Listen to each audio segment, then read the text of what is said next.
हम लोगों को आज क्या पढ़ना है, सिलेबस आप लोगों ने देखा हो यदि तो सिलेबस एक बार मैं आपको दिखा देता हूँ, यही ला देता हूँ जो कल सिलेबस आपको दिखाया था।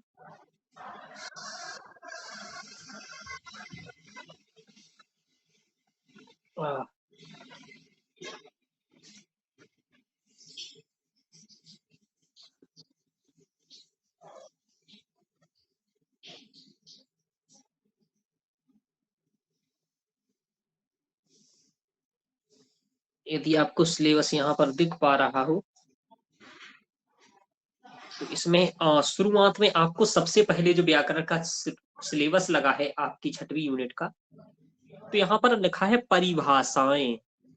वस्तुतः ये संज्ञाएं कि इनकी परिभाषा क्या है। संहिता किसे कहते हैं, संयोग किसे कहते हैं, गुण किसे कहते हैं, वृद्धि किसे कहते हैं, प्रातिपादिक का संज्ञा किसकी होती है, नदी संज्ञा क्या है, ये सब आपका लगा हुआ है। गिनी चुनी संज्ञा लगी हुई है 1 2 3 4 5 6 7 8 9 10 11 12 13 14 15 16 17 18 19, यानी 19 संज्ञाएं लगी हुई। 19-20 सूत्र आपको यहाँ पर पढ़ने हैं और इससे लगभग एक क्वेश्चन देखने को मिलता रहता है हर बार। एक ही क्लास का काम होता है, एक क्लास में हो जाएगी अभी। तो इन संज्ञाओं के बारे में जानना है। वैसे आप लोग पढ़े होंगे, इनके बारे में थोड़ा बहुत पढ़े हैं क्यों कोमल जी, पूनम जी? जैसे संधि पढ़ा होगा तो ही आपने पढ़ा होगा। तो इन सभी संज्ञाओं के बारे में थोड़ा सा देखना है। संज्ञा मतलब होता क्या है?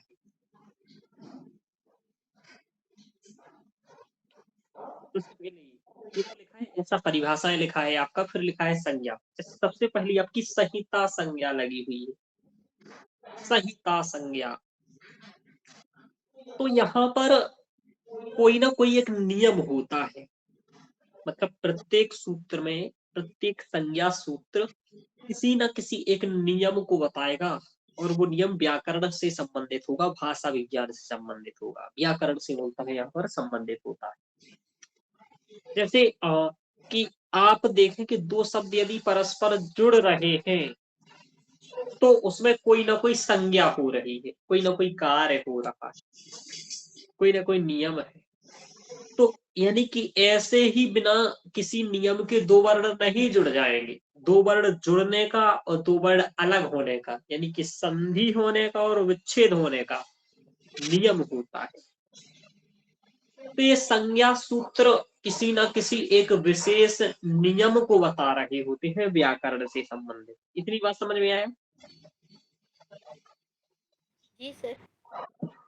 अब आपसे यहाँ पर दो क्वेश्चंस बनेगा, 2-3 क्वेश्चंस बन सकता है कि जैसे संहिता संज्ञा विधायक सूत्र क्या है, संयोग संज्ञा विधायक सूत्र क्या है। एक ऐसा करेगा कि एक तरफ 4 संज्ञाओं के नाम दे देगा और एक तरफ 4 सूत्रों के नाम दे देगा और कहेगा जोड़ी मिलाइए, ये दे देगा। तो आपको समझ में आना चाहिए। अब देखो, सबसे पहली जो आपकी लगी हुई है यहाँ पर संहिता संज्ञा लगी हुई है। क्या लगी हुई है बोलो? संहिता संज्ञा। इसका मतलब ये है, संहिता संज्ञा कब होती है? तो इस संहिता संज्ञा को करने वाला एक जो सूत्र है, उस सूत्र का नाम है परः सन्निकर्षः संहिता। क्या है? परः सन्निकर्षः संहिता। यानी कि इसको छोड़ो तो सन्निकर्षा संहिता, यानी कि सन्निकर्ष मतलब यानी कि वर्णों की अत्यधिक समीपता। वर्णों की अत्यधिक समीपता होती है तो उसी को हम संहिता कहते हैं। अब वर्णों की समीपता कैसे पता चले? वर्णों की समीपता कैसे पता चले कि ये वर्ण दोनों समीप हैं? तो इनके लिए क्या होता है कि उच्चारण स्थान मिलाने होते हैं उनके शब्दों के, और फिर उच्चारण स्थान के बाद प्रयत्न मिलाने होते हैं। जैसे आप देखते हैं कि आपने यदि संधि पढ़ी हो तो संधि में आपने ये जरूर पढ़ा होगा कि इक के स्थान पर यड़ होता है। किसने पढ़ा ये? पढ़ा आप में से किसी ने? सर। जी सर। एक मतलब ई, उ, री और ली, इनके स्थान पर होगा या, वा, रा और ला, ऐसा होता है, ये आपने पढ़ा होगा। तो ई के स्थान पर इन चारों में से क्या हो, तो उच्चारण स्थान में लाएंगे हम लोग यहाँ। तो ई का उच्चारण स्थान क्या है? तालु। तालु। इचुयसानाम तालु। यहाँ बा का उच्चारण स्थान क्या है? बकारस्य दंतोष्ठ। दंतुष्ट। रा का उच्चारण स्थान क्या है? ऋतु रसाराम। मूर्धा। ता। ला का स्थान क्या है? दंता। दंता। लितु रसालम दंता। और या का उच्चारण स्थान क्या है? तालु। तालु। इचु यसानाम तालु, यानी कि ई का तालु है और या का तालु है, इसलिए ई के स्थान पर या वर्ण ही होगा। अब ऊ का उच्चारण स्थान जिससे मिल जाएगा वो होगा यहाँ पर। तो ई और या, यानी कि ई वर्ण की समानता इन चारों में किससे अधिक है, बताओ किससे समान है? ई या से। या वर्ण से। ई और या यहाँ पर ऐसे ही वर्णों की जहां समीपता रहती है वहां संहिता संज्ञा होती है। संहिता संज्ञा वस्तुतः संधि ही संज्ञा है। तो संहिता संज्ञा कब होती है, ये आपको ध्यान रखना है कि जब वर्णानाम अति संहिता, जब वर्ण अत्यधिक पास हो, समीप हो, तब संहिता संज्ञा स्यात्। तो उनकी क्या होती है? संहिता संज्ञा होती है। आपको पेपर में पूछेगा कि संहिता संज्ञा विधायक सूत्र कौन है, संहिता संज्ञा कौन करता है, तो आपको कहना है पराह सन्निकर्ष संहिता। संहिता संज्ञा कब होती है? तो जब वर्णों की अत्यधिक समीपता होती है तब होती है। तो वर्णानाम अतिशयता सन्निधि संहिता संज्ञा स्यात्, ये उसका संस्कृत में वृत्ति है, वो सूत्र है, और ये उसका ये हो गया। वर्णों की अत्यधिक समीपता को संहिता संज्ञा कहते हैं। इससे ज्यादा जानने की जरूरत नहीं है आपको, पेपर में नहीं ना पूछा जाएगा।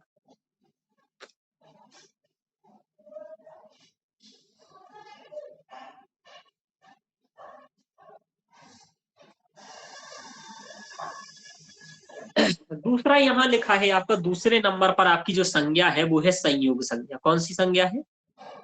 संयोग। संयोग संज्ञा।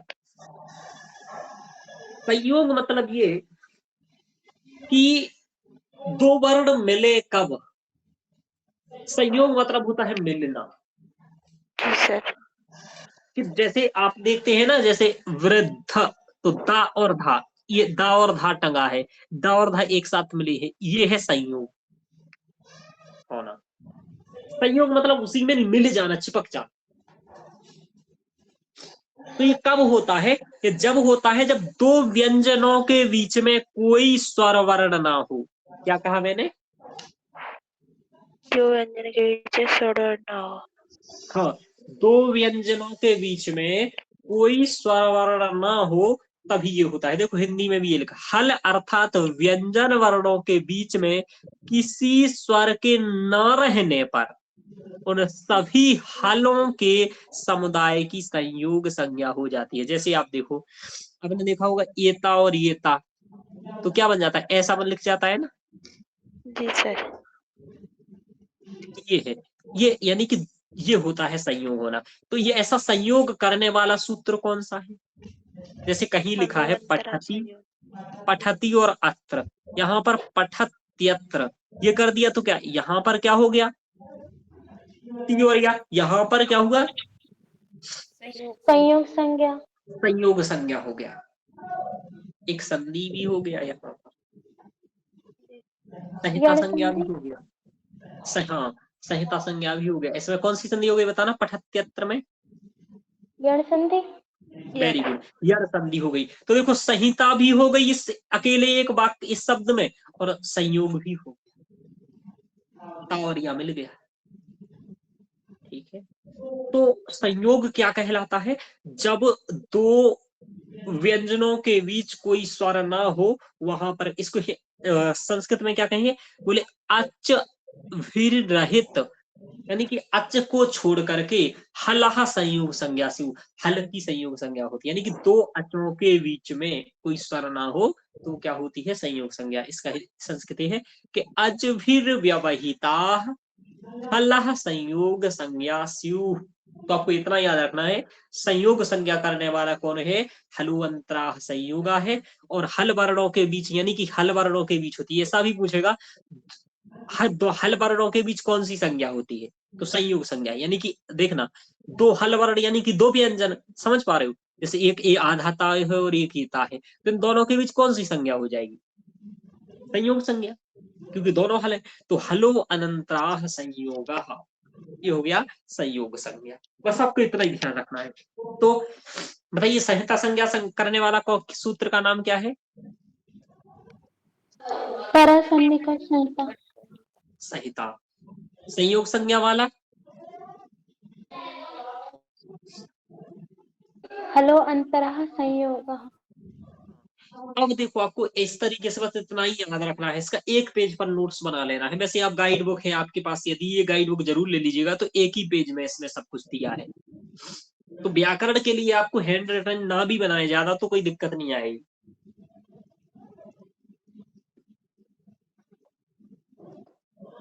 आपको संज्ञाएं समझ में आ गई, बोलो। जी सर।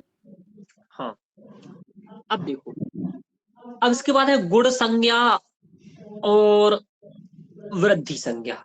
ये दोनों संज्ञाएं जब आप पढ़ते हो तो ये दोनों जो आप वो पढ़ोगे ना, मेरा जब आप व्याकरण पढ़ोगे वहां, तो संज्ञा प्रकरण जब आप पढ़ोगे तो संज्ञा प्रकरण में वहां पर बहुत डिटेल्स में भी ये पढ़ाई गई है, तो उस वहां पर भी ये लगी हुई है। अब ये गुण संज्ञा वृद्धि संज्ञा ये संधि में पढ़ते हो आप लोग। अब देखो, आपसे पूछा जाता है गुण संज्ञा वाला कौन सा सूत्र है और गुण संधि वाला। तो एक तो होता है अदेंग गुण और एक होता है आद गुण। और आप बार बार भूलते होगे कि इसमें से संधि करने वाला सूत्र कौन सा है और संज्ञा करने वाला सूत्र कौन सा है। और यहाँ होता है वृद्धि रेचि। कैसे याद रखते हो, बताइए पूनम जी, फिर कैसे याद रखते हो इन्हें, संधि वाला कौन है और संज्ञा वाला कौन है। तो देखो, एक ट्रिक है, जिस जब आप गुण संधि करोगे तो वहां पर गुण में क्या क्या होता है, आ, ए और ओ होता है। ओ, जी सर। और वृद्धि में क्या होता है, दीर्घ आ, आई और औ, यही होता है। जी सर। हाँ, अब यहाँ आप सूत्रों में भी ये चीज देख सकते हो। इसमें देखो, सूत्र में जब ये वृद्धि रादैच लिखा है तो इस पर दो मात्राएं हैं। कितनी मात्राएं हैं, 2 मात्रा। और यहाँ आप अदेंग गुणा में देखो तो भी यहाँ पर एक मात्रा है, जबकि आद गुणा में कोई मात्रा नहीं है ऊपर। हालांकि वृद्धि रेचि में ये एक मात्रा है, तो आपको आप जान ही जाएंगे कि वृद्धि संधि में दो मात्राएं चाहिए, तो दो ही वाला देखेंगे आप। तो देख लिया करो कि अदेंग गुणा जिसके ऊपर एक मात्रा चढ़ी हो वो गुण संज्ञा वाला, और जिसके ऊपर दो मात्रा चढ़ी हो वो वृद्धि संज्ञा वाला। हम ऐसा आप थोड़ा सा याद रख सकते हैं। मैं मतलब एकदम कंफर्म रखता हूँ इस चीज से कि अदेंग मतलब एक मात्रा, आधे मतलब दो मात्रा। और वस्तुतः इसी का अर्थ है एंग, अत एंग और आत एच। जब आप तोड़ेंगे सूत्र को तो इसको क्या तोड़ते हैं आप, अत प्लस एंग, यही तो तोड़ते हैं। और इसे तोड़ेंगे तो क्या, आत प्लस एच। तो यहाँ एंग मतलब ए ओ, एंग प्रत्याहार में कौन कौन से वर्ण आएंगे, ए और ओ, और अत में से या ले लिया जाता है। यहाँ आत में भी क्या आएगा, ऐच में भी क्या आएगा, आई और औ, आ यहाँ पर ले लिया जाएगा दीर्घ। तो यहाँ ध्यान रखो कि अब वृद्धि और गुण होती क्या है, तो इसके लिए तो वैसे संधि पढ़नी पड़ती है आपको, लेकिन फिर भी समझा देता हूं कि जब इसके उदाहरण बताएंगे आप में, देखो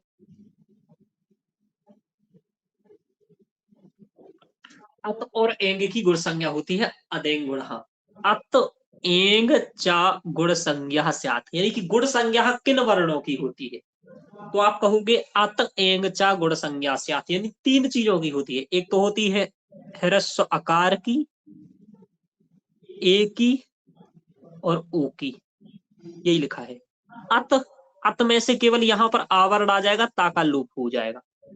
एंग प्रत्याहार में ए और ऊ आएगा। आ ई उड़ ऋल ऋक ए ऊंग, तो ए ऊ है ना। तो ह्रस्व आकार और एंग प्रत्याहार की गुण संज्ञा होती है। तो गुण संज्ञा किन वर्णों की होती है? तो आ, ए और ओ की गुण संज्ञा होती है। इतना याद रहेगा आपको? इतना समझ में आया? गुण संज्ञा किन वर्णों की होती है, समझ में आया?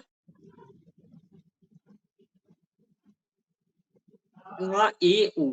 और वृद्धि संज्ञा किसकी होगी? दीर्घ आ, दीर्घ आकार, आई में आई और औ, यानी आई और औ। तो आपसे पूछ लेगा ऐकार और औकार की कौन सी संज्ञा होती है, तो आप कहेंगे वृद्धि संज्ञा होती है। एकार और ओकार की कौन सी संज्ञा होती है? तो गुण संज्ञा होती है। अब आप इसके सूत्र को देख लो।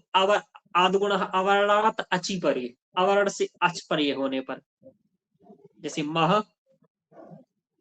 प्लस ईस, यहाँ पर मह में जो आ है यहाँ पर अवर्ण हो गया, ईस का ई अच हो गया, तो इसको आ और ई को मिलाकर के क्या हो जाएगा? ए। ए हो जाता है, तो बन जाता है महेश। यहाँ क्या होता है? गंगा प्लस उदकम, और यहाँ पर सूत्र क्या होता है? वृद्धि रेचि का अर्थ बता सकते हो? वृद्धि रेचि की पंक्ति बता सकते हो जो नीचे लिखी रहती है?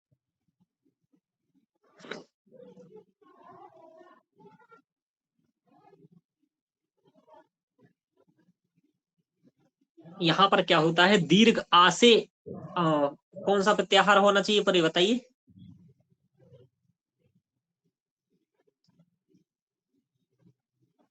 एच।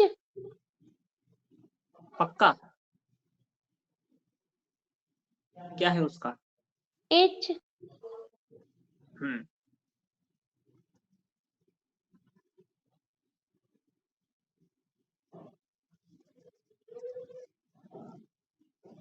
बताइए।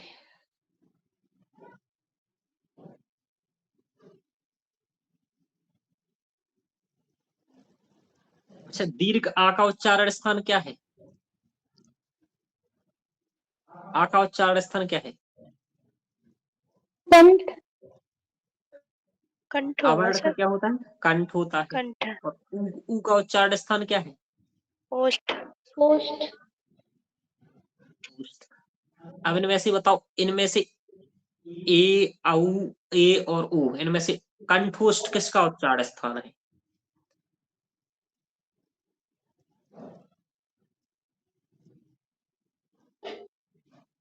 ओ औ, ओ दो तो कंठोष्ठम। क्या है? इसका सर ओ का होगा, ओ औ का, ओ औ। क्यों? ए ए और दे ओ का तो कंठ, उच्चारण, ए और ओ का क्या उच्चारण? ए दे तो कंठ तालु। सर भूल गए, ए दे तो कंठ, ए दे तो, ओ दो तो कंठोष्ठम। ए दैतो कंठ तालु, ओ दौतो कंठोष्ठम। कंठोष्ठम। जी सर। तो यहाँ कंठोष्ठ होगा किसका? ओ का। यहाँ आएगा औ।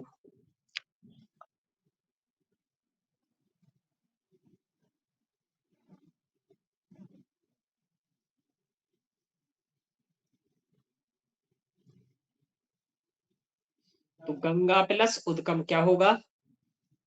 गंगा, गंगोत, गोदकम। गंगोदकम। कौन सी संधि है? वृद्धि। पक्का? सही बोल रहे हो? पक्का? गंगो, तो सर गुड़ होगी,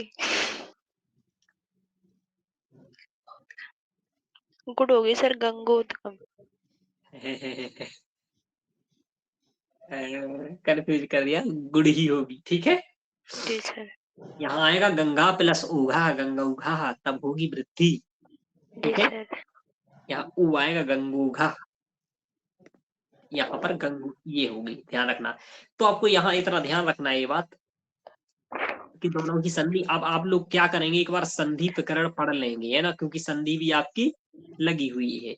इसलिए मैं नहीं पढ़ा रहा था कि पहले आप संधि वगैरह पढ़ लो चीजें लगभग, तो गुण संज्ञा करने वाला आपको अधिक गुणा हो गया, और वृद्धि संज्ञा करने वाला वृद्धि राजयिक हो गया। इतना विद्रादेश। आपको बस याद रखना है। गुण संज्ञा किसकी होती है, तो ह्रस्व आकार की, एकार की और ओकार की, और वृद्धि संज्ञा होती दीर्घ आ की, आईकार की और औकार की। अभी इतना ही आपको ध्यान रखना है, वहां पर संधि पढ़ना, एक एक सूत्र पढ़ना, ध्यान रखना। भले आप इसका नोट्स मत बनाना, लेकिन पढ़ जरूर लेना उसको। अब देखो प्रातिपदिक संज्ञा क्या है। प्रातिपदिक संज्ञा, प्रातिपदिक संज्ञा करने वाले दो सूत्र हैं। देखो, एक तो है कृदंत तद्धित और समास की प्रातिपदिक संज्ञा करने वाला सूत्र। किसकी, कृदंत तद्धित और समास की प्रातिपदिक संज्ञा कौन करता है, कृ तद्धित समासाश्च, उसमें ही लिखा हुआ है। क्री मतलब कृदंत, तद्धित मतलब तद्धित, और समासाश्च और समास की। तो कृदंत तद्धित और समास की प्रातिपदिक संज्ञा कौन करता है, बोलो। कृतद्धित, कृतज्ञ समासाश्च। बस इतना ही याद रखना है आपको। कृतंत तद्धितान्तौ समासाश्च तथा स्यु, यानी कि कृदंत तद्धित समास की प्रातिपदिक संज्ञा, वो सूत्र ही उसका अर्थ बता दे रहा है। कृदंत तद्धित समास की प्रातिपदिक संज्ञा करने वाला सूत्र है कृतद्धित समासाश्च। अब देखो, कह रहे धात अर्थ अर्थात धातु प्रत्ययम प्रत्यंतम च वर्जयत्वा, धातु प्रत्यय और प्रत्यांत से भिन्न कोई सार्थक शब्द को प्रातिपदिक कहते हैं। ये बता रहे प्रातिपदिक कहते किससे हैं, तो धातुम प्रत्ययम प्रत्यांतम च वर्जयत्वा। तो यहाँ पर मूलतः तीन चीज को छोड़ देना है। किसको, प्रत्यय और प्रत्यांत को और छोड़ दो। धातु। क्यों छोड़ दो, क्योंकि कृदंत तो तद्धित प्रत्यय इधर पर आ गए, और धातु को भी छोड़ दो। तो कह रहे धातु प्रत्यय और प्रत्यांत को छोड़ करके अन्य जो अर्थवान शब्द होते हैं, या जो अर्थवत यानी जो सार्थक शब्द होते हैं, उनकी प्रातिपदिक संज्ञा होती है। यानी कि इन तीन को छोड़ करके अन्य कोई भी जो अर्थवान शब्द होते हैं, उनकी प्रातिपदिक संज्ञा करने वाला सूत्र है अर्थवत धातु। अर्थवत धातु और प्रत्यय। अधातु अपत्यः प्रातिपदिक, अर्थवत अधातु अप्रत्यय, यानी कि अधातु यानी धातु को छोड़ करके और प्रत्यय को छोड़ करके जो भी अर्थवान शब्द है उसकी प्रातिपदिक संज्ञा होगी। समझ में आ रहा है। अधातु मतलब धातु को छोड़ करके, अप्रत्यय यानी प्रत्यय को छोड़ करके, और प्रत्यांत को प्रत्यांत। छोड़, हाँ प्रत्यांत उसमें नहीं लिखा रहता। एक बात ध्यान रखना, कभी भी कोई सूत्र होता है तो सूत्र बहुत संक्षिप्त में होता है, ठीक है। जी सर। हाँ, इस सूत्र में केवल इतना दिख रहा होगा कि आपको अर्थवत यानी कि अर्थवान, अधातु तो अधातु यानी कि जो धातु को छोड़ करके, अप्रत्यय यानी प्रत्यय को छोड़ करके, तो प्रत्यय और प्रत्यांत दोनों छोड़ देना, क्योंकि जो दोनों छोड़ देना है। प्रत्यांत क्या होता है, जिसमें प्रत्यय जुड़ा हुआ हो, वो जैसे पठती, ये एक प्रत्यांत हो गया, वैसे, है ना, ध्यान रखना ये बात। तो इन तीन को छोड़ करके, यानी कि आप आपसे ऐसा पूछ लेगा कि धातु प्रत्यय और प्रत्यांत को छोड़ करके प्रातिपदिक संज्ञा कराने वाला सूत्र कौन सा है, अर्थमान शब्द की प्रातिपदिक संज्ञा कौन कराता है, तो कहेंगे अर्थवत धातु प्रत्यय प्रातिपदिकम। अब आपसे पूछेगा किदत्त तद्धित और समास की प्रातिपदिक संज्ञा कौन करता है, तो कितद्धित समासाश्च। ये इतना आपको याद रखना है। ये संस्कृत की लाइनें याद रखो ना रखो, लेकिन ये कम से कम याद रखो कि इतना आपको रखना ही रखना है, ठीक है। जी वैसे सर। आपको बताऊं, यूजीसी का आप लोग जो भी पढ़ रहे हो सब बहुत अच्छे से पढ़ो, क्योंकि यही सब कुछ प्रोफेसर में लगा होता है। हम्म। और मैं आपको बताऊं, प्रोफेसर का कोई बैच, मतलब इससे ज्यादा प्रोफेसर के बैच में नहीं पूछा जाता, इससे सरल ही पूछा जाता है। तो आप लोगों को प्रोफेसर के बैच में पैसे देने की जरूरत है नहीं। ये आपने पढ़ लिया तो आप समझ लो कि प्रोफेसर का आपका हो गया, ठीक है। आप ऐसा मत सोचना कि किसी टीचर का आप प्रोफेसर का ले लो, कोई मतलब नहीं है, क्योंकि वो टीचर भी यही फालतू की बातें पढ़ाएगा जो मैं पढ़ा रहा हूँ। चलिए, तो इतना समझ में आया कोमल जी, जी सर। कि अर्थवान शब्द धातु प्रत्यय और प्रत्यांत को छोड़ करके जो अर्थवान शब्द है उसकी प्रातिपदिक संज्ञा कौन करता है? अर्थवत धातु प्रत्यय प्रातिपदिकम। जब हम तद्धित और समास की प्रातिपदिक संज्ञा करने वाला सूत्र है कदद्धित समासाश्च। बस इतना ही आपको समझना है। जी सर। इन सूत्रों का प्रयोग होता है जब इनका प्रयोग जब हम शब्द रूपों की सिद्धि करते हैं या कई किसी चीज की सिद्धि करते हैं। लेकिन हम लोगों को यहाँ सिद्धि वगैरह करनी नहीं है, हम लोगों को निकालना है पेपर। वरना क्या होता है कि पंचसंधि पढ़ने में ही 1 साल लग जाती है। आपको बताऊं, जब मैंने कॉलेज में शब्द रूप की सिद्धि करते करते तो वहां पर क्या होता था कि जैसे जैसे हमने ये कभी बताया पठति यत्र, अब इसका फिर प्रयोग सिद्ध करो, ये सूत्र लगाओ, इसमें ई कैसे हुआ, ये या कैसे हुआ, इसका लोप किससे हुआ, ये किससे हुआ, वो किससे हुआ, कोई मतलब नहीं है। आगे देखो, अब आया सर नदी संज्ञा। जी सर, जो प्रातिपदिक संज्ञा करने वाले जो सूत्र हैं वो 3 होते हैं या 2 होते हैं? बताइए, 3 एक और कौन है आपको याद? सर, यहाँ प्रतिपदिकात प्रत्यय परस जो सूत्र है वो भी तो होता है ना, प्रातिपदिक करने वाला संज्ञा। क्या? यहाँ प्रत्यपदिकात प्रत्यय परस सूत्र जो होता है वो भी पता होता है नहीं, ना? मुझे नहीं मालूम, शायद वो होता है नहीं होता है। डायरेक्ट तौर पर तो ये 2 ही सूत्र आते हैं यहाँ प्रातिपदिक करने के लिए, और आपको लगभग यही दोनों ही सूत्र पढ़ने। अच्छा, 2 ही होते हैं मतलब, है ना, प्रातिपदिक करने वाले। 2 ही होते हैं, मतलब मैंने 2 ही पढ़े हैं जब मैंने भी इन सब चीजों का अध्ययन किया। हाँ, क्या होता है जैसे अब कई कई प्रकार के सूत्र होते हैं, वो कुछ आधा आधा काम भी करते हैं। लेकिन बहुत सारे सूत्र हैं, चूंकि 4000 सूत्र, सॉरी हाँ 4000 सूत्र हैं पाणिनि अष्टाध्यायी में। तो लेकिन क्या होता है कि स्पेशल सूत्र एक ही एक दो दो है। जैसे प्रातिपदिक संज्ञा करने वाले ये 2 ही सूत्र हैं, बाकी आते रहते हैं इससे कार्य करने वाले। नहीं सर, जो हम सिद्धि जो सीख रहे हैं हमारे सिलेबस में लगी हुई है, तो उसमें हाँ, प्रातिपदिक करने वाला जो सूत्र है वो 3 बताए हैं, तो इस वजह से कौन से मैंने सिलेबस में पढ़ कौन सा प्रकार पढ़ रहे हो आप? भवादिगण, वो शब्द रूप की सिद्धि जो होती है, वो राम राम ये वाली, हाँ हाँ, उसमें जो प्रतिपादिक करने वाला जो सूत्र है वो 3 बताए हैं। 3 होंगे, आप उसको भी याद रख सकते हैं। जी, मैंने मतलब ये 2 ही पढ़े हैं और मुझे 2 ही ध्यान है फिलहाल। ना मैं कंफ्यूज है, या फिर मैं पूछना चाह रही थी ये 2 ही होते हैं या 3 होते हैं? हो सकता है, उसको मैंने पढ़ा नहीं है, मतलब मुझे एक बार आप भेज देंगे तो मैं देख लूंगा उसको। जी सर। उसका बुक का हमें फोटो खींच के भेज दीजिएगा तो मैं उसको समझ लूंगा कि ये है या नहीं है, वो क्या कहना अरे चाह रहा है। चलिए, अब देखो ये है नदी संज्ञा। नदी संज्ञा क्या होती है? जब शब्दरूप का ही ये सभी अजंत के अंतर्गत है। जब आप अजंत पुल्लिंग वगैरह पढ़ोगे, वहां पर अजंत पुल्लिंग हलंत पुल्लिंग, तो वहां पर शब्द रूपों की सिद्धि आती है। यानी कि धातुओं के ये 2 ही सूत्र आपको लगे हैं संधि प्रकरण के। सीधे वो जो यहाँ प्रातिपदिक से लेकर के जो स्टार्ट हो गया मैटर, ये अजंत प्रकरण में पढ़ते हो आप, अजंत प्रकरण हलंत प्रकरण वगैरह वहां पर। ठीक है, तो अभी आप जो पढ़ रही होगी समास वाक्य समास वगैरह, ये वहां हलंत पुल्लिंग में पढ़ रही होगी, अजंत वगैरह में पढ़ रही होगी। जी सर। शब्दरू पढ़ रही हाँ होंगी सर, ये राम वाला। हाँ, रामा राम वहां पर ये सब आता है। नदी संज्ञा, वहां पर ये संज्ञा नदी संज्ञा वाला सूत्र पढ़ेंगे। देखो, अब ये क्या करता है, नदी संज्ञा वाला क्या करता है? नदी संज्ञा किसकी होती? पहले तो सूत्र क्या है, वो कह रहा है यू स्त्राख्यौ नदी। नदी। हाँ, यू स्त्राख्यौ इस्ताख्यो नदी, ये नदी। नदी संज्ञा करने वाला है। अब क्या कहता है? कह रहा है नित्य स्त्रीलिंग, जो नित्य रूप से स्त्रीलिंग शब्द है उन, जैसे ईकारांत तो उकारांत की नदी संज्ञा होती है। यानी कि जो भी ईकारांत या उकारांत शब्द हैं उन्हीं की ये क्या करता है, नदी संज्ञा करता है। जैसे आप देखो, गौरी, गौरी क्या है? एक स्त्रीलिंग शब्द है और ये इकारांत। दीर्घ ई इसमें है, और वधु में दीर्घ ऊ है। तो इस तरीके से गौरी और वधु ऐसे जो दीर्घ ईकारांत या दीर्घ उकारांत वाले होंगे और जो स्त्रीलिंग होंगे उसकी नदी संज्ञा करेगा। यानी कि ये गुरु शब्द की करेगा क्या, बोलो? नहीं सर, गुरु होता है नहीं वो गुरु। करेगा। एक तो ये पुल्लिंग है, दूसरा ये उकारांत में छोटा ऊ है। जी सर। हालांकि इसको दीर्घ ही कहते हैं, दीर्घ ही है गुरु में तो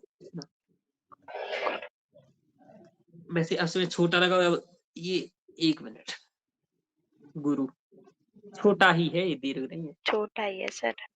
छोटा ही है। हाँ, आगे चलते हैं। तो आपने देखा गौरी और बधु ऐसे जो शब्द होते हैं, तो आपसे पूछेगा ईदंत और उदंत। दीर्घ ई लिखा है और उदंत, कह रहा है ईदंत उदंत। ईदंत और उदंत दो है इसलिए औ आ गया, ईदंत उदंत, ईदन ईदूदंत। अब इसको एक साथ पढ़ोगे तो क्या है, ईदूदंत, नित्य स्त्रीलिंगौ, यानी कि ईकार और ऊकार जिसके अंत में हो ऐसे नित्य स्त्रीलिंग शब्दों की नदी संज्ञा स्यात्, स्तः नदी संज्ञौ, स्तः नदी संज्ञा होती है। होती है। समझ में आया? जी सर। अब किसकी, अब 3 बातें हो गई, किसकी नदी संज्ञा होती है, कौन नदी संज्ञा करता है, किसकी होती है। तो गौरी और वधु जैसे शब्दों की होती है, जो नित्य स्त्रीलिंग दीर्घ ईकारांत और उकारांत शब्द होते हैं उनकी नदी संज्ञा होती है। सूत्र कौन है, यू स्तराख्यौ नदी। ठीक है। जी सर। अब आया घी संज्ञा। अब आप देख रहे हो सर ने गाइड पर ही नोट्स बना दिए हैं, देख रहे हो ना। हाँ, मैंने अलग से कुछ नहीं किया। मैंने आपको बताऊं, एक रजिस्टर तो जरूर 2 बनाए हैं मैंने यूजीसी नेट के अलावा, इसके अलावा कुछ पेजों पर भी नोट्स बनाए हैं जो आप लोगों को भी बीच बीच में देते रहा हूं मैं पढ़ाते पढ़ाते। जी सर। और लेकिन अधिकतर जो बनाया मैंने किताब पर ही लिख डाला, या किताब से ही पढ़, बस जो किताब में लिखा है उतना समझ के रट लो आप। अब घी संज्ञा पढ़नी, इस संज्ञा को पढ़ने के बाद घी खाने को मिलता है। सखी शब्द को छोड़ करके हिरस्व इकार और उकार की घी संज्ञा होती है। अब यहां पर ध्यान रखना, यहां पर पुल्लिंग और स्त्रीलिंग नहीं लिखा है, समझ पा जी रहे हो? सर। जी सर। केवल ये लिखा है शेषो घ्य सखी। सखी को शेष, यानी कि शेष घ्य सखी, यानी कि सखी को छोड़ करके। अब सखी छोड़ना है तो सूत्र में ही लिखा है सखी को। जी सर। अब कुछ लोग क्या करते हैं कि सखी के ही केवल घी संज्ञा करा देते हैं कि घी संज्ञा सखी को, नहीं, सखी शब्द को छोड़ करके शेष जितने भी शब्द हैं, तो शेषो घी जितने भी शब्द उनकी संज्ञा होगी, घी संज्ञा होगी सखी शब्द को छोड़ करके। और कैसे, और एक और भी है कि वो हिरस्व इकारांत और उकारांत होने चाहिए, जैसे मुनि, कवि, रवि, हरि, ये जो शब्द हैं इनकी क्या होगी, घी संज्ञा होगी। आपसे पूछ भी लेगा मुनि, कवि, हरि, रवि इनकी क्या संज्ञा होगी, तो आप क्या कहोगे, जी सर। घी संज्ञा होगी। किस सूत्र से होगी, शेषो शेषो घ्य सखी से होगी। लेकिन सखी शब्द को छोड़ करके अन्य सभी इकारांत उकारांत ह्रस्व इकारांत उकारांत की संज्ञा कौन कराता है, कौन सी संज्ञा होती है, तो घी संज्ञा होती है। तो कौन कराता है, सेतु क्या सखी। बस इतना आपको याद रखना है। समझ में आया? जी सर। अभी आपका उपधा संज्ञा क्या है, बोलो। उपधा संज्ञा। उपधा संज्ञा। अब उपधा संज्ञा करने वाला सूत्र है अलो अंत्यात् पूर्व उपधा। अलो अंत्यात् पूर्व उपधा, अलो अंत्यात् पूर्व उपधा। उपधा आखिरकार कहलाता क्या है, अब में से कोई बता सकता है उपधा क्या कहलाता है? उपधा मतलब दीर्घ हो जाना। नहीं, सर सेकंड लास्ट वर्ण, जो वर्ण होते हैं उस लास्ट वर्ण के आगे वाला वर्ण। हाँ, कोई भी वर्ण है तो अंतिम वर्ण से पूर्व वर्ण की उपधा संज्ञा होती है।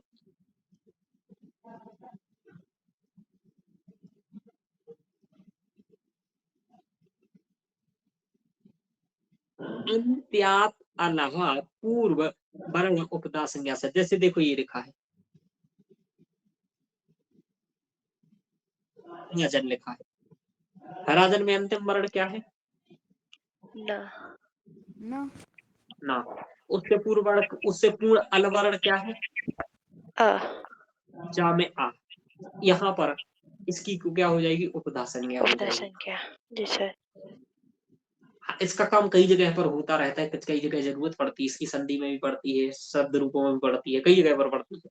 तो ये सूत्र कहता है अलो अंत्यात पूर्व उपधा, अनुअंत्यात कि अंत्यात पूर्व, अंत के जो पूर्व में हो उसकी ही उपधा संज्ञा होती है।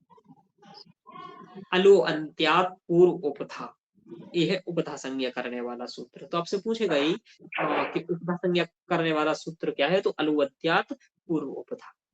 कुछ लोगों को सूत्र याद नहीं होते हैं, यही सबसे बड़ी बात होती है। अरे बाप रे, यूजीसी वालों का रामायण महाभारत है। अब ये दिक्कत, आप लोगों का रामायण महाभारत पढ़ गया, इनका रामायण महाभारत अलग से पढ़ाना है। सोचा था आप वाला इन लोगों को दे दूं, लेकिन इन लोगों के क्वेश्चंस थोड़े से अलग। अप्रिक्त संज्ञा क्या है? अप्रिक्त संज्ञा। हाँ, अब ये कह रहा है एक वर्ण वाला प्रत्यय, यानी कि अप्रिक्त एकाल एकाल। प्रत्यय। सूत्र है अप्रिक्त एकाल प्रत्यय। बोला एक अल प्रत्यय की, एक अल प्रत्यय की अप्रिक्त संज्ञा होती। एकाल यानी जिसमें एक अल हो। अल अल क्या होता है बताओ?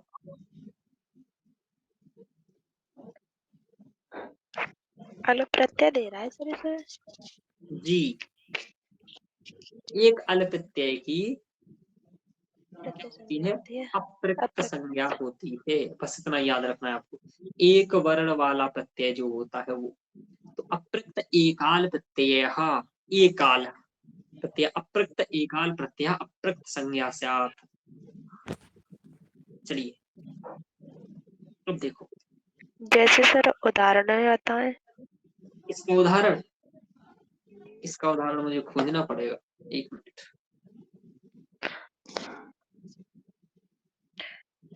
एक मिनट रुकिए, मैं खोज सा हूँ एक इसका उदाहरण। जी सर।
चलिए अब देखो मैं आपको बताऊं, ये अप्रिक्त एकाल प्रत्यय जो है इसका उदाहरण ऐसा होगा जैसे कि मान लीजिए हम यहाँ पर प्रत्यय एक अल वाला प्रत्यय, मतलब कुल मिलाकर के इसमें ये है कि एक वर्ण हो ऐसा प्रत्यय वाला, एक वर्ण वाला प्रत्यय आपको चाहिए।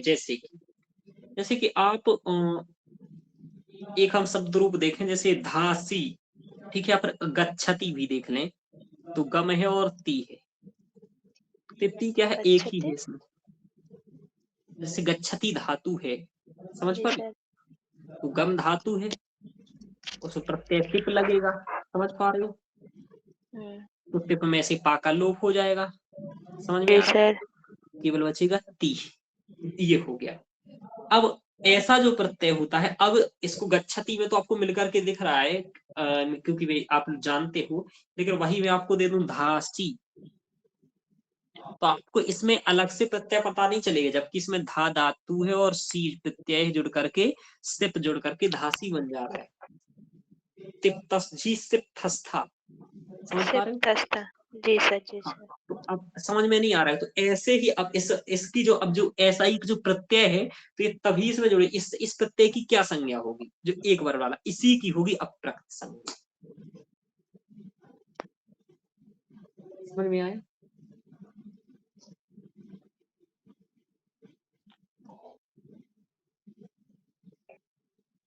मतलब अकेला कोई प्रत्यय जब जुड़ेगा एक बार वाला तो उसमें पहले अप्रकृत संज्ञा होगी तब वो जुड़ेगा। जैसे सर प्रातिपदिक संज्ञा हो करके हो क्या जाता है, होता तो कुछ नहीं है, बस वो ये पता चल जाता है कि किन शब्दों की होगी। समझ में आ रहा? जी सर। जैसे कृतंत तथ्य तो समास की प्रातिपदिक संज्ञा होगी, ऐसा कह दिया उसने। इसका इसका कोई अर्थ इसका कोई वैसा थोड़ी ना हुआ, इसका ये मतलब आपको पता चल गया कि कृतंत तथ्य की प्रातिपदिक संज्ञा होगी। ऐसे ही आपको अप्रकृत संज्ञा किसकी होगी बोलो, एक अल वाले प्रत्यय। ठीक है, समझ में आया इतना? जी सर। इतना आपको याद रखना है कि जहां कभी कहीं भी एक अल वाला प्रत्यय प्रयोग होगा तो वहां पर क्या होगी, अप्रकृत संज्ञा। अब गति संज्ञा, गति संज्ञा प्रादयः क्रियायोगे गति संज्ञा स्यात्, गति संज्ञा स्यु। प्रादयः क्रियायोगे गति संज्ञा स्यु, प्रा आदियों की क्रिया के योग में गति संज्ञा होगी। गति संज्ञा आपने जब पढ़ा होगा प्रा प्लस रच्छति, संधि में कभी पढ़ा होगा ये, तो जैसे प्रा उपसर्ग है और रिच्छ धातु है, ठीक है, रिच्छति मान लो। अब यहाँ पर है तो प्रा आदि के क्रिया के योग में यहाँ रिच्छ क्या है, एक धातु है कि नहीं है बोलो, रिच्छ एक धातु है, प्रा एक क्या है, प्रादि यानी कि एक उपसर्ग है। प्रा आदि का मतलब तो समझ पा रहे हो ना, प्रा आदि जो 22 उपसर्ग होते हैं। तो जब हम एक उपसर्ग को किसी धातु के साथ मिला रहे होंगे तो मिलाने से पहले हमें उसकी गति संज्ञा करनी पड़ेगी। क्या करनी पड़ेगी? गति संज्ञा। और वो गति संज्ञा कौन सूत्र करेगा? गति करेगा। तो कब होती है ये गति संज्ञा? जब कोई प्रा आदि उपसर्ग किसी धातु से मिल रहा हो तब। तो कह रहा प्रा आदि की क्रिया के योग में, यानी कि क्रिया से मिलने के समय में गति संज्ञा हो। क्रिया योगे गति संज्ञा स्यु, प्रा आदि की क्रिया के योग में गति संज्ञा होती है। सूत्र क्या है? गतिश्च। अब क्या होता है व्याकरण में, मैं आप लोगों को बताऊं।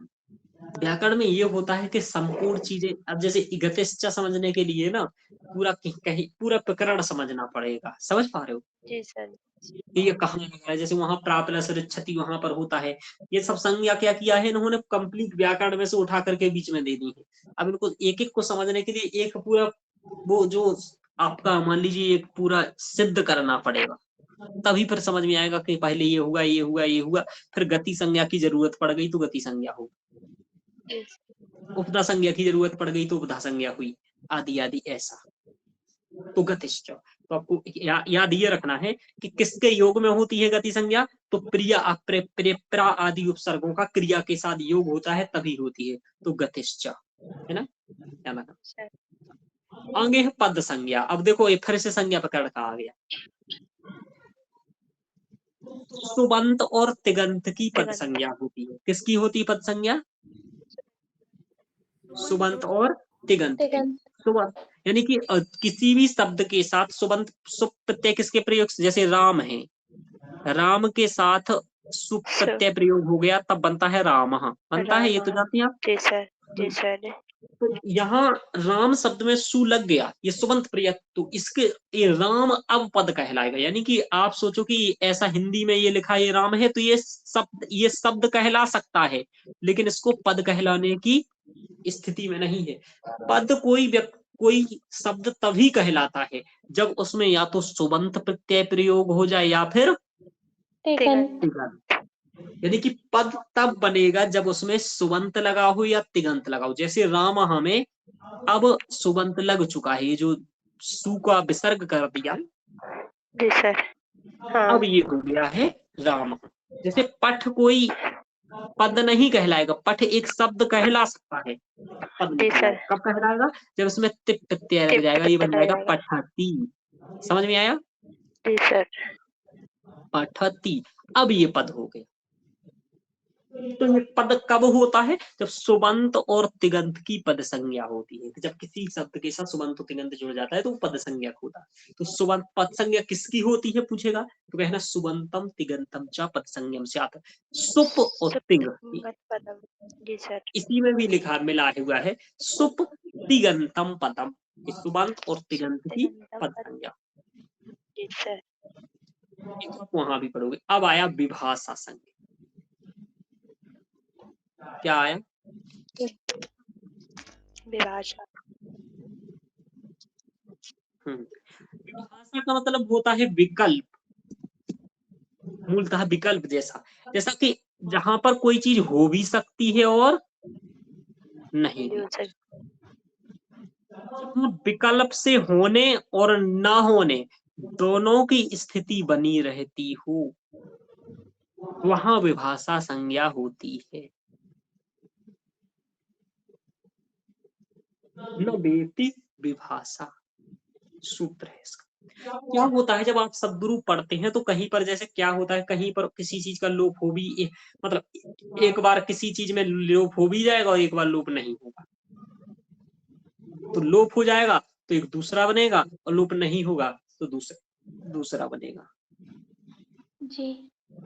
ऐसे आपने कई जगह पर देखा होगा कि विकल्प से होगा, कि होगा भी और नहीं भी होगा, यानी कि होने की स्थिति और ना होने की स्थिति एक साथ कैसे हो सकता है।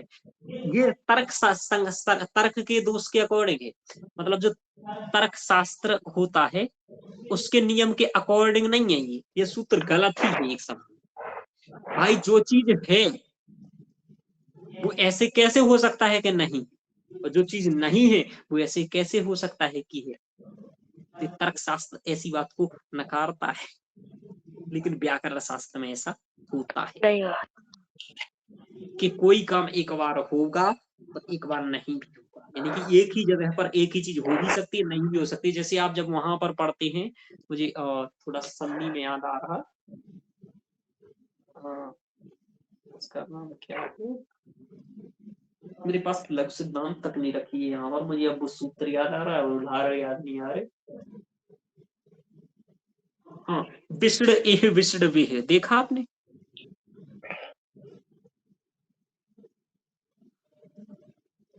ऐसा बनता है। तो यहाँ पर वा का लोप हो जाता है, अकार वकार का लोप वहां पर होता है। तो जब बा का लोप हो जाता है तो विष्ण एह बनता है, और जब बा का लोप नहीं होता है तो विष्ण वेह बनता है। बनता है, पढ़ा आपने जी संधि? जी सर। इस तरीके से ये कह रहा है कि विभाषा न वेति विभाषा, यानी कि जहां विकल्प से होने और ना होने की स्थिति बनी रहती है उसे उसी की विभाषा संज्ञा होती है, उसे विभाषा संज्ञा।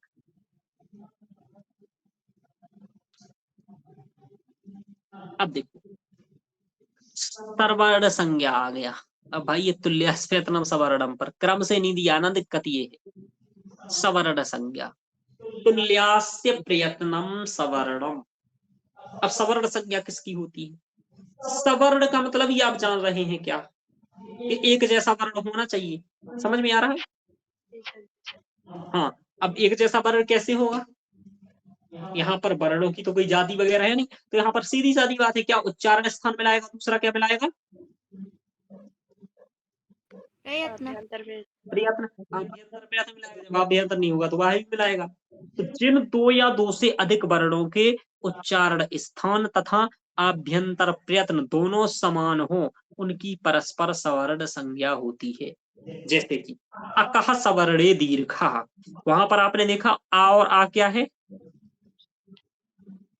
सवर्ण है, तो वहां पर दीर्घ हो जाएगा। अलग अलग चीज है अकः सवर्णे दीर्घ, लेकिन सवर्ण का मतलब ये कि दोनों एक जैसा। हाँ, यहाँ पर आ और आ दिख रहे हैं, चूंकि यहाँ एकदम सवर्ण दिख रहे हैं, लेकिन यहाँ पर ऐसा भी चल जाएगा कि जिसके आभ्यंतर प्रयत्न और वाह्य, जैसे कि आप देखो उदाहरण बताते हैं, उदाहरण भी देख सकते हो सवर्ण संज्ञा का। तो आप जैसे इचु यथा नाम तालु, ठीक है, इचु यसा नाम तालु, ई का उच्चारण स्थान क्या है तालु और या का उच्चारण स्थान क्या है। तालु अब ई का आभ्यंतर प्रयत्न क्या है और या का आभ्यंतर प्रयत्न क्या है, बता सकती हो।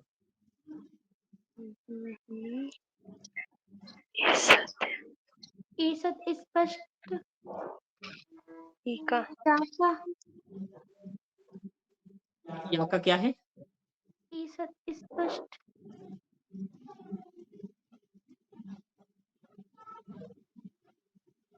यड़ो अंतस्था अंतस्थ और ईसत स्पष्ट मंतः स्थानाम, तो ईसत स्पष्ट हो जाएगा है ना।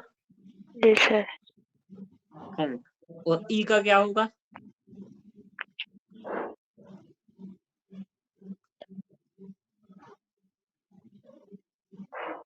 अच्छा है सुरा, स्वर हो गया, स्वरों का क्या है,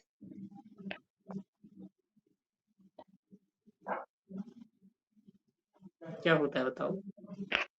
विपरीत, विव्रत स्वराणाम, तो नहीं मिला। ऐसे ही जिनका मिल जाएगा उसकी सपर संज्ञा होगी। तालुवादी स्थान और आभ्यंतर प्रयत्नश्च इति एतद्वयम, यह दोनों जिसके मिल जाए, यस एन तुल्यम, जो जिसके तुल्य हो जाएंगे, तन्मिथा सवर्ण संज्ञा से उनकी सवर्ण संज्ञा होगी। यानी कि जिसके उच्चारण स्थान और आभ्यंतर प्रयत्न दोनों समान हो, उनकी परस्पर सवर्ण संज्ञा होगी। ये थोड़ा सा ध्यान रखना है। इसको जब आप पढ़ोगे तो वहां पर आप बहुत अच्छे से पढ़ोगे, जो मैंने संज्ञा प्रकरण पढ़ाया वहां पर। जी सर। अब आया टी संज्ञा।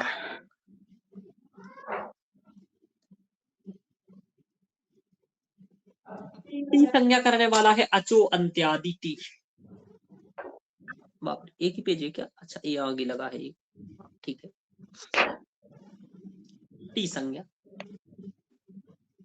अचो अंत्यादि टी,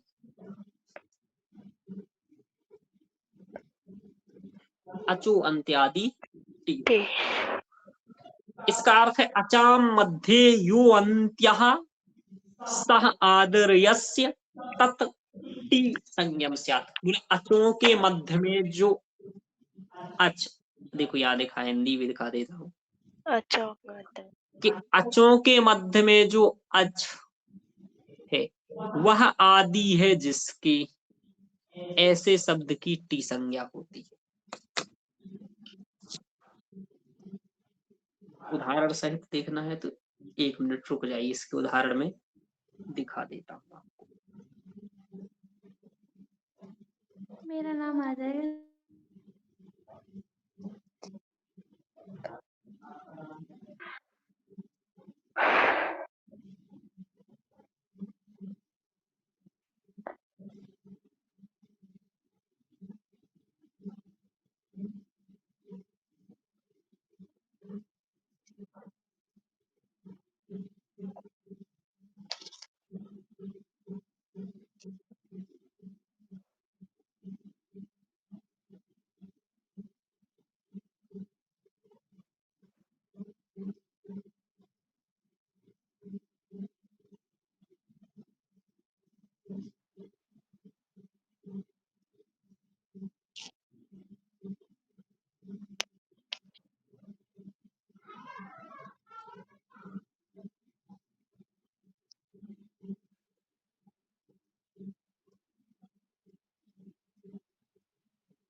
चलिए दिखाते हैं इसको। देखो कह रहा है अचों के मध्य में जो अंश हो, जैसे कहीं पर किसी भी का नाम भी लिख लेते हैं, यहाँ किसी के नाम में अच्छे हैं बहुत सारे, बताओ वैसे सभी के में आ जाएंगे,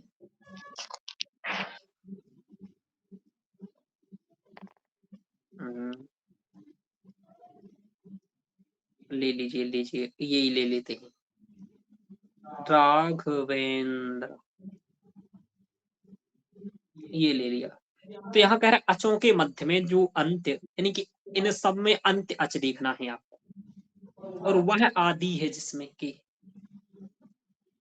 तो अंतिम अच क्या होगा इसमें बताओ? कैसे सर? अंतिम अच क्या है?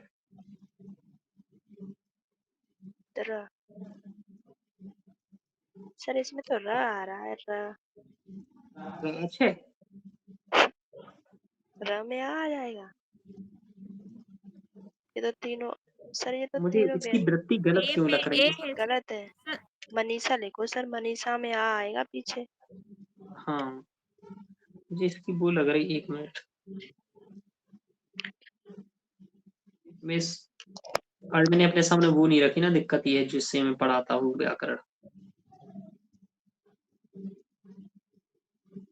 इसकी वृत्ति मुझे सही, वृत्ति सही है इसकी, आप लोगों को सही लग रही है? अच्छा,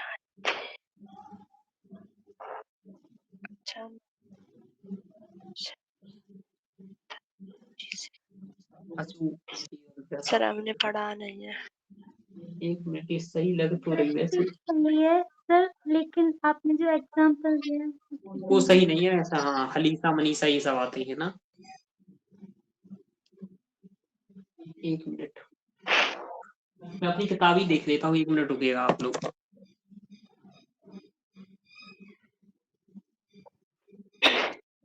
में वो आएंगे करकंदू, सकंदू, मनीषा।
चलिए, एक मिनट में उठा लिया मैंने, मोबाइल में ही वो निकाल लिया स्वाध्याय।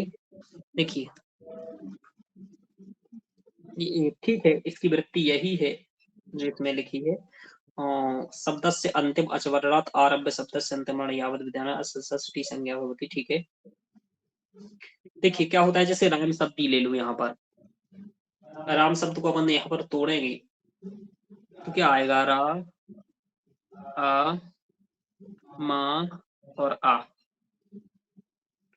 तो टी संज्ञा किसकी होगी, वो तो वो कह रहा है इन अंतिमों में जो अंतिम है और उससे जो अंतिम, तो अत्र अंतिम स्वर है सा स्वयं शब्द से अंतिम विद्यते अतः तस्यैव टी संज्ञा इति स्यात्। यानी कि जो शब्द के अंतिम में हो कहीं पर, इसमें जैसे अचों के मध्य में भी बनते हैं सा आदिर यस, वो जिसके आदि में है उसकी टी संज्ञा। तो कोई अपन को ऐसा लेना पड़ेगा, उसके आदि वाला करना पड़ेगा। तो नाम का तो यहाँ पर उदाहरण नहीं लेंगे, यहाँ पर वही लेना पड़ेगा मनीषा वाला।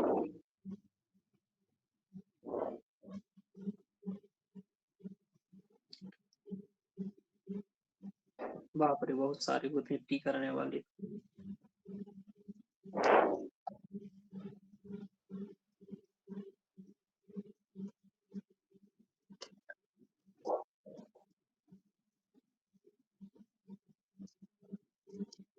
जैसे सकंधु के, करकंधु के, या यही सब। सर देखो मैंने टेलीग्राम पर भेजा है ग्रुप में। अच्छा अच्छा, एक मिनट।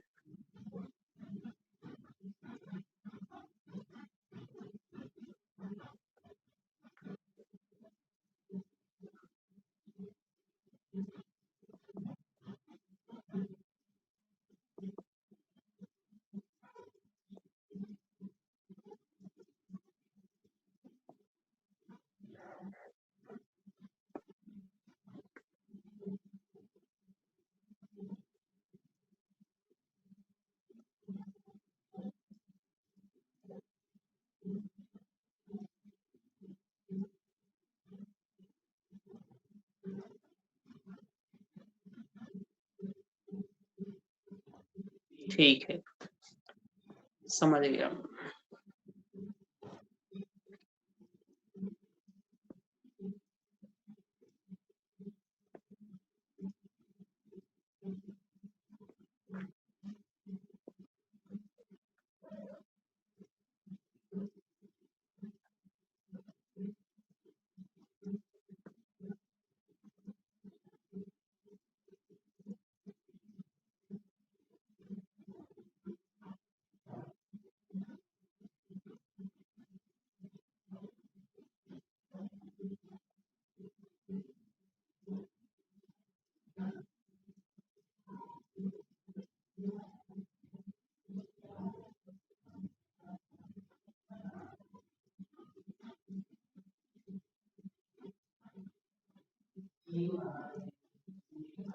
सर कैमरा म्यूट है, आप वो म्यूट है सर आप। अच्छा अच्छा, हाँ ठीक है। जो इसमें आपने भेजा उसी का बता देता हूँ मैं। उसमें तो स्पष्ट ही लिखा है, तो आप लोग समझ ही गए होंगे वैसे भी। मनस में जैसे अंतिम क्या है, अंतिम अच क्या है इसमें, तो ये नाम में जो आ है वही है। फिर तो वो क्या, अचों के मध्य में जो अंतिम हो, तो माँ में एक आ है, एक ना में आ है, तो ये दो अच हो गए। फिर वैसे अंतिम अच क्या है, ना में आ है, क्योंकि सा ये हलंत है, यहाँ पर ध्यान रखना। फिर क्या, सा आदर यस, वो आदि किसके में है, तो इसमें जो नाम है जो आ है वो किसके आदि में है, सा के आदि में है। तो इसमें से जो आ और, तो उस कंप्लीट की क्या हो जाएगी, टी संज्ञा हो जाएगी। तो इस कंप्लीट अस की टी संज्ञा हो जाएगी ऐसा। फिर वो यूज करेगा अस का, जैसा भी करना है। तो कुल मिलाकर के ये है कि कंप्लीट शब्द कोई भी ले लो, जैसे मनीषा ही ले लो। गलत लिखा है, हाँ। अच्छा, इनका नाम मनीषा था ना, राधा का, मैं राधा दिमाग में आ रहा था, ये कह रही थी। तो इसमें भी वही हो जाएगा, मनसी जैसा ये है कि ई है यहाँ पर और ये लास्ट में सा है। ठीक है, तो अचों के मध्य जो अंतिम अच है वह जिसके पूर्व में है। लेकिन यहाँ पर दिक्कत ही आ ई की, जाएगी, सा में भी आ है ना। जी सर उसमें ई की संज्ञा होगी ना, ये टी संज्ञा ई हाँ की। हाँ, तो हाँ फिर ई की होगी ये।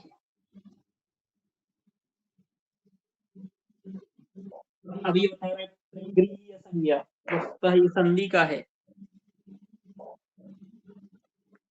अब कह रहे प्रगृह्य संज्ञा किसकी होगी, तो इकार ईदंत उदंत और एदंत की, द्विवचनांत की। देखिए द्विवचनांत, ईकारांत, उकारांत और एकारांत की प्रगृह्य संज्ञा होती है। इसके जब आप वो देखते हैं तो इसमें वो रहते हैं, क्या नाम, इसके उदाहरण आपको याद है? हरि, विष्णु, नहीं नहीं नहीं, ये नहीं होते हैं। और यही होगा सर।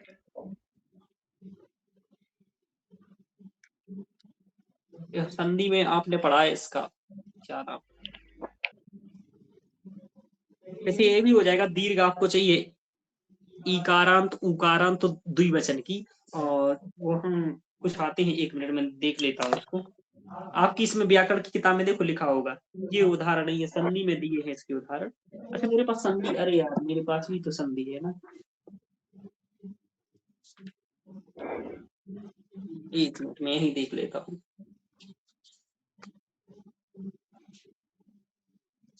अच्छा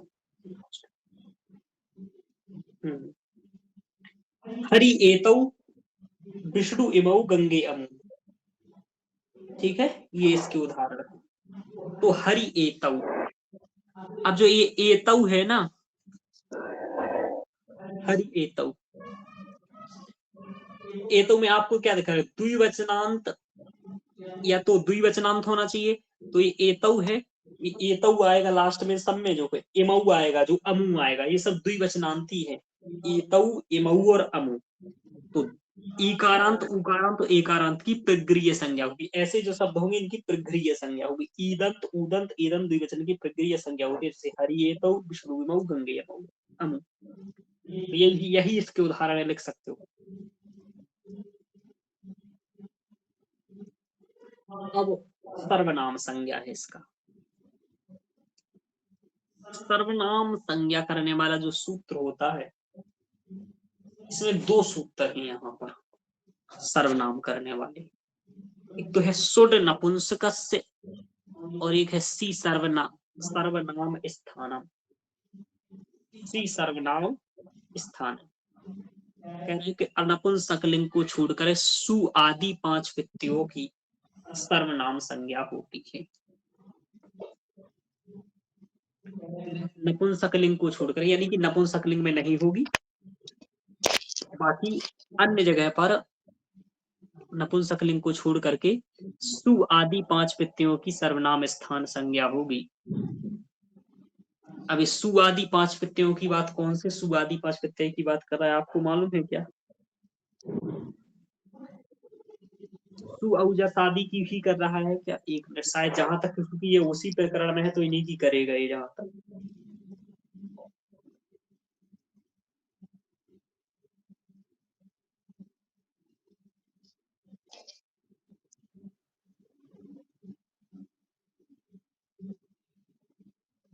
एक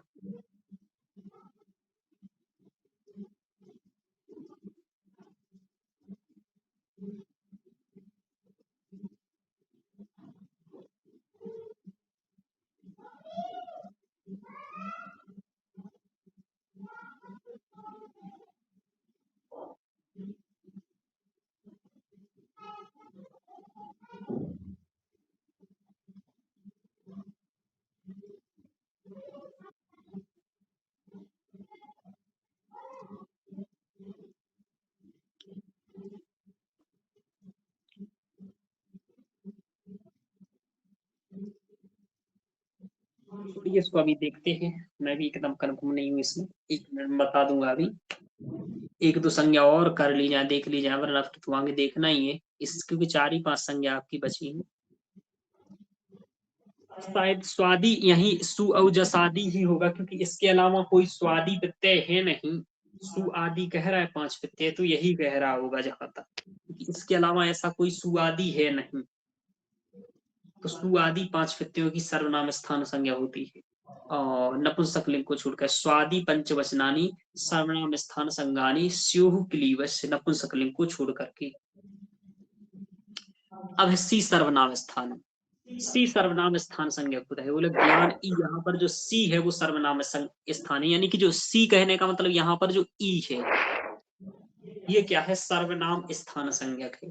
तो सी नहीं है, सी में जो सी नहीं इकार है, जो इकार नहीं कह रहा है, वो इकार ना करके उसे ईसी कह रहा है, तो ई ही आएगा वहां पर कि ज्ञान ई में जो ई है वो सर्वनाम स्थान संज्ञक है, तो सी सर्वनाम स्थान संज्ञक होगा। तो इसमें आपसे ये इस तरीके से पूछेगा कि जो सी इकार होता है, ऐसा भी कर पूछ लेगा कि उदाहरण भी देकर के पूछ सकता है कि इसकी जैसे ज्ञान ई दे दे या कुछ और दे दे कि इकार की सर्वनाम स्थान संज्ञा किससे होगी, तो सी सर्वनाम स्थान से होगी। और जो सुआदि प्रत्यय हैं, स्वादि प्रत्ययों की सर्वनाम संज्ञा करने वाला सूत्र कौन सा है, तो सुड नपुंसकस्य है। ठीक है, ऐसा कि नपुंसक लिंग को छोड़ करके सुआदि की संज्ञा कौन करता है, तो सुड नपुंसकस्य करता है। वैसे इससे अभी तक देखे बहुत कम गए हैं पेपर में क्वेश्चन, लेकिन ठीक है, चूंकि सिलेबस लगा है तो एक बार देखना ही पड़ेगा।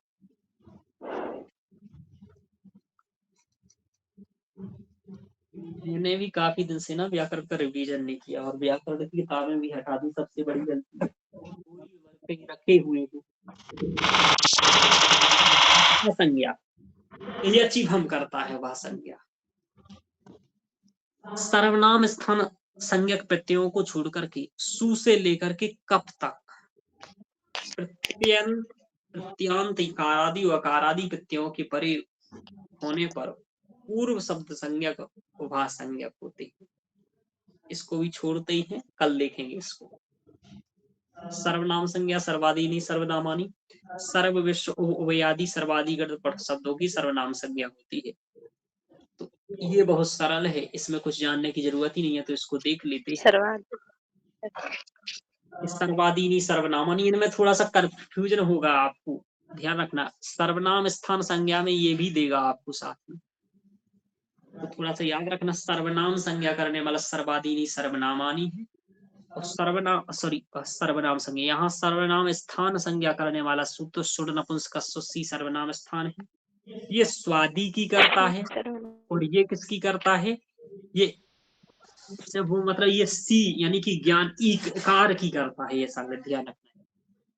बाकी आप यहाँ पर ये ध्यान रखेंगे कि सर्व विश्व उभर लतम आती, ऐसी बहुत सारी सर्व विश्व उभय आदि जो शब्द होते हैं, तो सर्व आदि गढ़ पठित है। कोई गढ़ है जिसमें सर्व शब्द आदि कई सारे शब्द है, पहला शब्द रूप उसमें सर्व है, बाकी अन्य शब्द रूप भी है।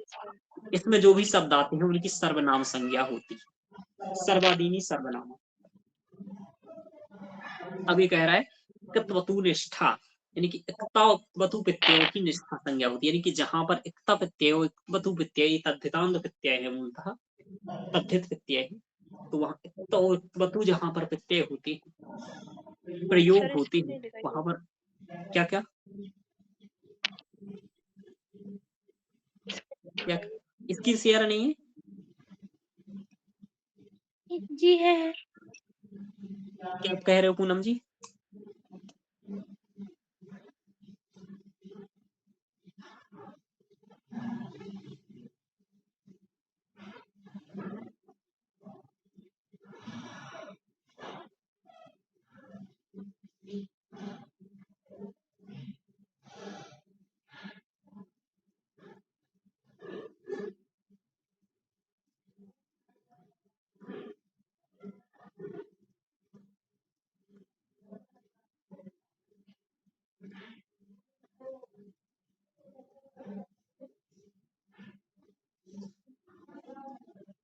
नहीं है, तो इसके अब उदाहरण यदि आपको देखना भी है, क्या मान लीजिए कि निष्ठा संज्ञा के, तो इसे आप इक्ता प्रत्यय को उदाहरण या वतु के देखेंगे, जैसे गतवत आपने सुना होगा, तो गम धातु होगी और तवतु प्रत्यय होगा, वहां आधा का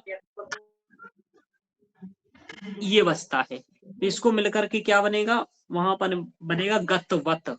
तो गतवत ये होने से पहले, तो जब इक्ता प्रत्यय जब प्रयोग होगा ना, या वतु प्रत्यय प्रयोग हुआ, तो ये प्रयोग होने से पहले ही वहां पर निष्ठा संज्ञा आपको करनी हो, इन दोनों के प्रयोग करने से पूर्व। तो आप करो ना करो, लेकिन वहां पर हो जाती है, तो वतु इन प्रत्ययों की निष्ठा संज्ञा होती, यानी कि जहां ये प्रयोग होंगे वहां पर निष्ठा संज्ञा होगी। इसकी गतः, यदि आपको गता का उदाहरण दिख रहा है तो गतः हो जाएगा, और इसका हो जाएगा गतः। बस शायद इतना ही है ना। एक मिनट, इसका भी देख ही लेता हूँ यदि मिल जाए तो।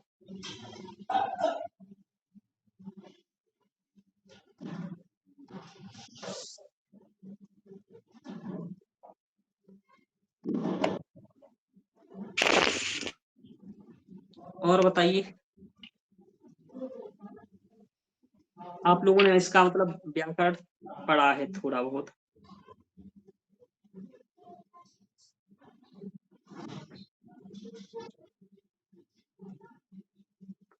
बीए में ये सब पढ़ाते हैं आप लोगों को?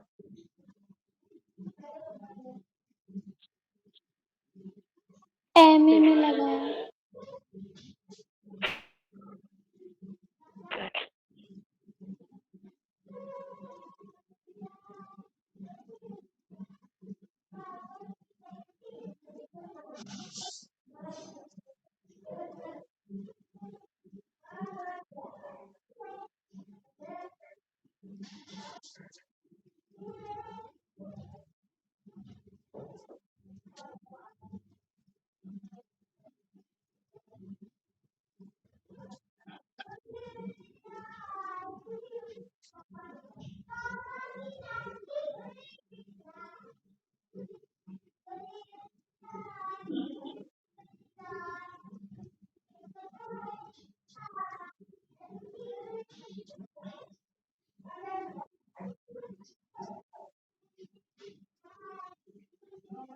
देखिए, भाषांज्ञा क्या होती है? ये भाषांज्ञा भी शब्द रूपों के अंतर्गत ही होती है। इसको देख लेते हैं थोड़ा सा, चूंकि ये पढ़ा ने।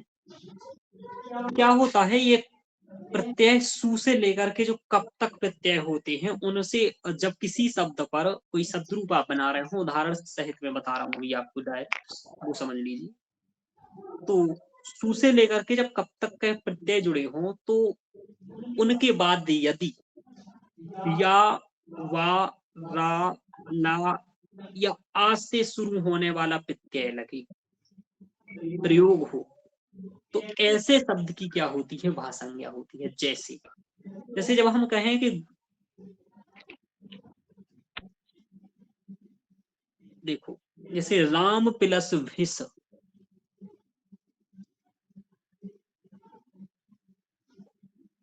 इसमें कौन सा लग रहा है? एक मिनट ना,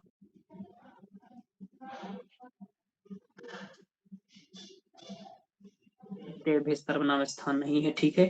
और वो सर्वनाम स्थान से प्रत्यय को छोड़कर एक बात और ध्यान रखना है कि अभी जो ऊपर हम लोगों ने सर्वनाम स्थान संज्ञा पढ़ी है, वो छोड़ना है। तो पहले इसका अर्थ है कि सर्वनाम स्थान प्रत्यय संज्ञा को छोड़ करके सु से लेकर कप प्रत्यांत पर्यंत यकार आदि और अकार आदि प्रत्ययों के परे होने पर, यकार आदि में हो या अकार आदि में हो, ऐसा कोई प्रत्यय होना चाहिए, पूर्व शब्द भाषांज्ञा को होता है। तो यकार हो, या जैसे गुरु प्लस ही, इसको ले लीजिए। तो यहाँ ये सर्वनाम संज्ञा इसमें नहीं, गुरु और ई में जो या वर्ण है, यहाँ पर जो हो रहा कि या वर्ण से मान लीजिए आरंभ, यकार आदि से या आकार आदि प्रत्ययों के परे होने पर पूर्व स्वरूप भाषांज्ञक होता है। यानी गुरु का जो गुरु शब्द है, ये गुरु क्या होगा? वो भाषांज्ञक होगा। इस तरीके से भाषांज्ञक, ये चीज हम सूत्र ये करता है।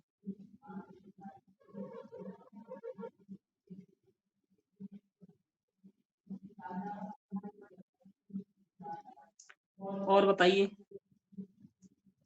कितना हुआ टाइम? आप तो वैसे इतना ही रहने देंगे। ये आपकी हुई संज्ञाएं। अब आपको करना क्या है, इनको एक पेज में लिख करके रख लेना है। संज्ञा देखना है, उसका नाम लिखना है, उसके थोड़ा सा सूत्र देख लेना है। बाकी यदि कोई लगे तो मैं आपको कल भी इनका बता दूंगा कि यदि आपको किसी कुछ में कंफ्यूजन हो या लग रहा हो कि इनको और भी आपको पढ़ना है, तो मुझे एक बार बता दीजिए कि कौन कौन सी पढ़ना है, तो मैं उनको आपको एक बार और भी इसके बारे में बता दूंगा। बताइए, कोई लग रहा है आपको पढ़ना है? जैसे मैं आपको मुझे मेरे हिसाब से मैं 2-3 तो करा ही दूंगा। जैसे सर्वनाम स्थान संज्ञा वाला थोड़ा सा मैं आपको एक बार करवा दूंगा। बाकी ये गृह वाला जहां तक क्लियर होगा आपको, भाषंज्ञा वाला भी लगभग क्लियर हो गया होगा आपको कि इसमें ध्यान रखना है कि या प्रत्यय और या से यकार आदि या अकार आदि प्रत्यय होना चाहिए, उससे पहले जो वर्ण आएगा उसकी होगी। निष्ठा संज्ञा वाला आपने देखा ही, जहां त प्रत्यय का प्रयोग होगा वहां पर निष्ठा संज्ञा होगी। जैसे गतः इसका उदाहरण है और गतवत उदाहरण है इसका। इसका गतवत हो गया, इसका गतः हो गया।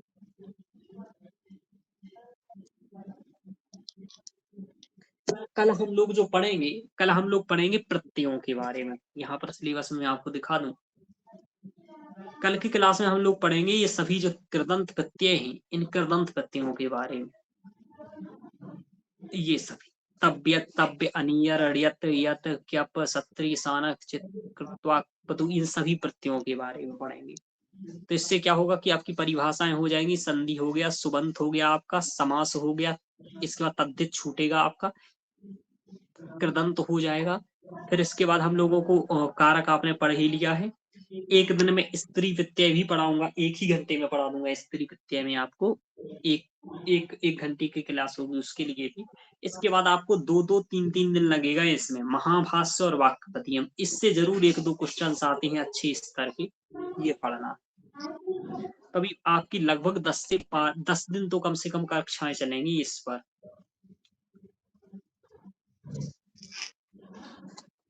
कुछ पूछना है, कुछ बात करनी है? 1 मिनट में रिकॉर्डिंग बंद करा दूं।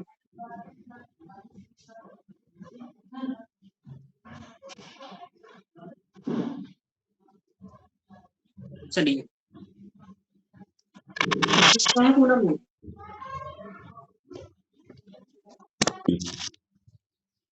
मनीषा जी।